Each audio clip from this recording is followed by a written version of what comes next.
Welcome to Penrose Learning, where we make understanding easy. In this video, I will show how to make bacon fries step by step. Start by preheating the oven to 425 degrees F and slicing potatoes into 1/4 inch sticks.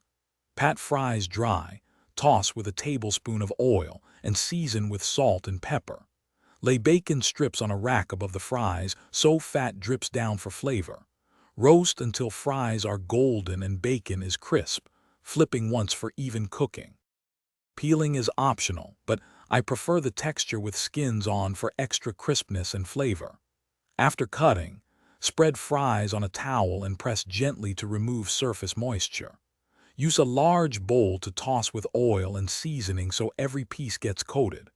Arrange fries on a baking sheet in a single layer to avoid steaming, which prevents crispiness while baking. If you're enjoying this guide, please subscribe and like so I can keep sharing easy recipes.